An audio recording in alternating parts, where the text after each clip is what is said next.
Заробен во 4 ѕида во погрешни институции. Оценет како неподвижен при здрави нозе. Врзуван за кревет со јажиња и завои од 8 години. Ова е само дел од животната приказна на првото дете со попреченост кое ја доби Македонија пред Европскиот суд за човекови права, без воопшто да биде и свесно дека тужи.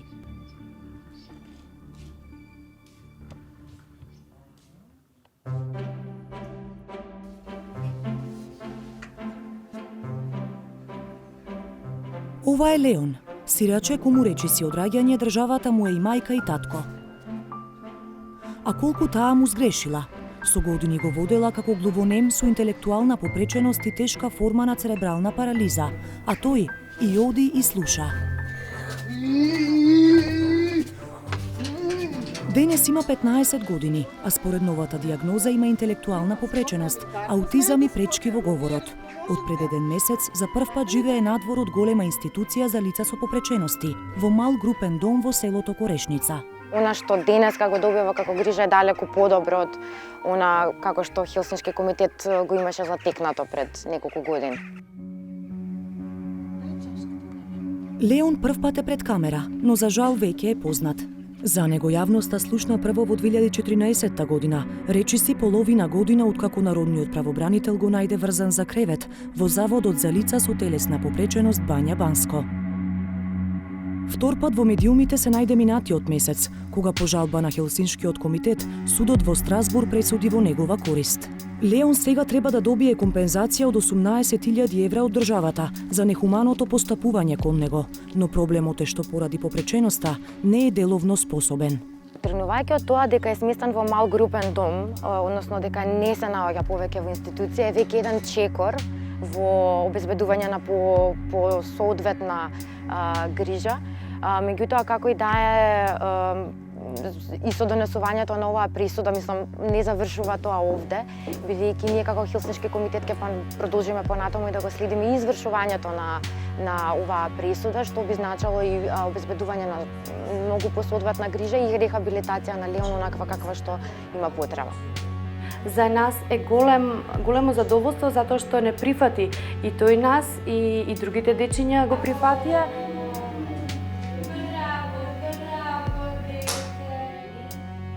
Раните на рацете на Леон подсетуваат на неговото минато. Нагоните за самоповредување според Европскиот суд ги развил во центарот во Бања Банско, каде речиси 2 години бил врзуван за кревет, за да не може да прави проблеми.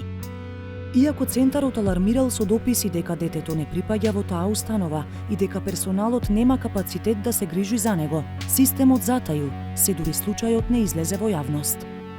Да, кај Леон се уште е присутна таа самоповредувачки навики што ги има. Се импулсивноста се забележува, меѓутоа јас се надевам лично, исто и сите вработени, дека ние даваме се од себе за тие работи да ги надминиме или да ги ублажиме сега во моментот и се надевам дека во иднина дека ќе биде сето сведено на минимум. Групниот дом во Корешница сепак не е направен само поради Леон. Во куќи заедно со професионален кадар се преселуваат сите штитеници во државните установи, процес наречен деинституционализација. Така Леон има уште 3 цимери во домот, кој им е како хотел, споредено со местото од каде што дошле.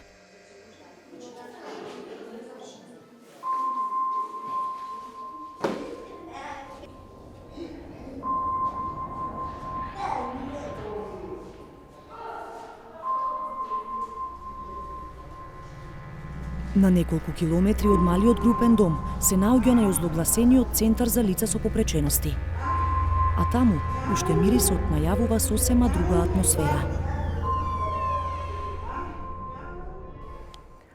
Центарот во Демир Капија е најголемата институција во земјава наменета за рехабилитација на лица со најтешка попреченост, но низ годините стана и символ за тоа како не треба да изгледа една ваква установа. Со помош на меѓународната заедница, државата треба да ги затвори сите институции од овој тип, а корисниците да ги смести во мали групни домови. Граден пред повеќе од 6 децении, центарот денес повеќе наликува на затвор отколку на место за рехабилитација. Најголемиот дел од корисниците тука го минуваат цел живот, а некои дури создале и потомство.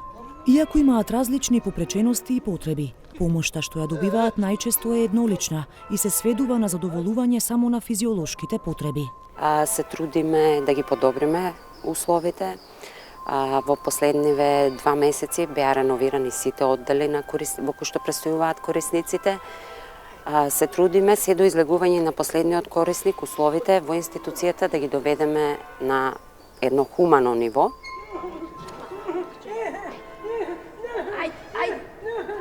Че не возат, ајде, оставија ми ја.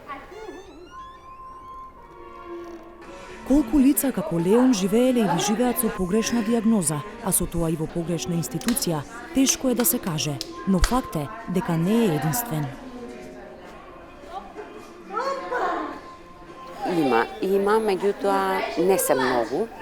Ама не се многу, а се надеваме дека во иднина и правиме се со социјалните работници во иднина вакви недостатоци да избегнеме. Целосна реформа на процесот на заштита од диагностика до рехабилитација е започната под притисок на Европската Унија, Обединетите нации и ЮНИЦЕФ. Најкрупниот зафат е обврската сите лица под заштита, од деца без родители до стари лица, да бидат извлечени од големите државни институции до 2027 година. Од центарот во Демиркапија децата се веќе преселени, а домот не смее да прима нови корисници. Но преселба чекаат уште стотици лица и во другите центри. Може би не често се потенцира, меѓутоа ова е една од клучните работи кои што државата мора да ги спроведе доколку сака да се види себе во Европската Унија. Ние сме задолжени со заклучоци на подкомитетот за правда дека Демиркапија мора да биде затворена до крајот на 2021 година. Понатаму фактот што за прв пат Министерството за труд и социјална политика има посебна буџетска ставка за деинституционализација и тоа е нешто на што ни честитаат и сите земји од регионот и се одвојуваат значителни средства.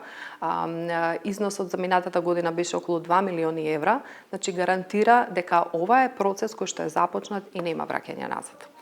Патот од идеја до реализација сепак ќе биде долг. Според извештаите на Народниот правобранител, установите не се подготвени за најавената трансформација. Недостига координација меѓу надлежните институции и пред се стручен кадар, без кој преселбата од големите установи би била залудна.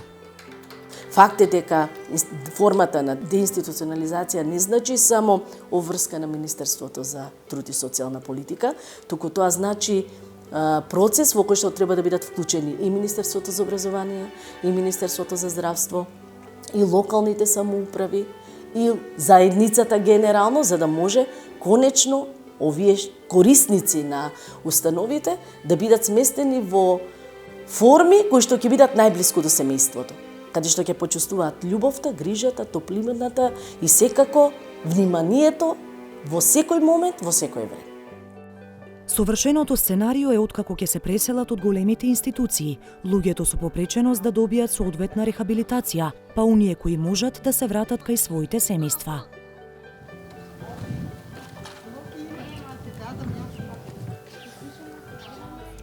Леон нема семејство на кое може да му се врати. Негов старател е државата, која откако му сгрешила, сега и судски мора да му обезбеди услови во кои ќе се чувствува како да е во свој дом.